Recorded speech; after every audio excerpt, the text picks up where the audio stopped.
Sa mga mamamalengke ngayong umaga, dagdagan ng budget dahil nagbahal ang presyo ng isda at ilang klase ng gulay. Live mula sa Mandaluyong, may unang balita si EJ Gomez. EJ.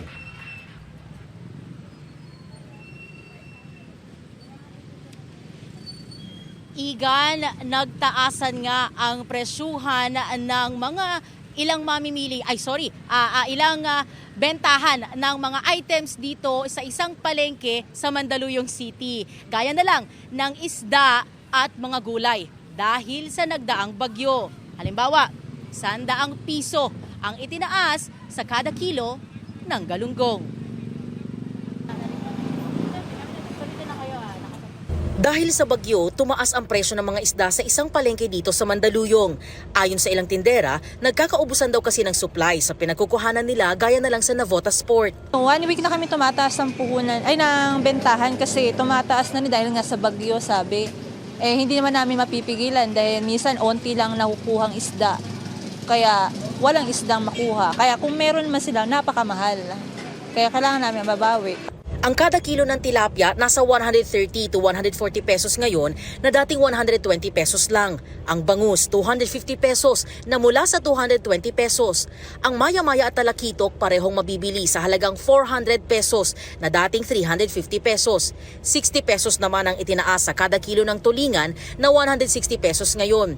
Ang galunggong naman, 100 pesos ang itinaas at ngayon ay mabibili sa 240 pesos. Habang ang tambakol nananatili sa 240 pesos kada kilo. Tumaas din ang bentahan ng mga gulay. Lahat ng uri ng bagyo, like carrots, cabbage, pichay bagyo, dala ng kalamidad bagyo. Ang kada kilo ng repolyo at pechay bagyo mabibili sa 80 pesos mula sa dating 60 pesos. Ang carrots naman, 130 to 140 pesos na dating 100 pesos. Ang bell pepper nasa 200 pesos ngayon mula sa nakaraang bentahan na 160 pesos. Tumaas naman ng 150 pesos ang dahon ng sili na nasa 300 pesos ngayon. Ramdam daw ni Christine ang pagtaas ng mga presyo lalo't arawan siyang namamalengke. Wala raw siyang magawa kundi pagkasahin ang budget. Pag mataas ang gulay, ang pinaka-option karne. Kasi parang naglalaro silang pareho eh. So magkakarne ka kahit na mas masustansya sana yung gulay. Yun lang naman.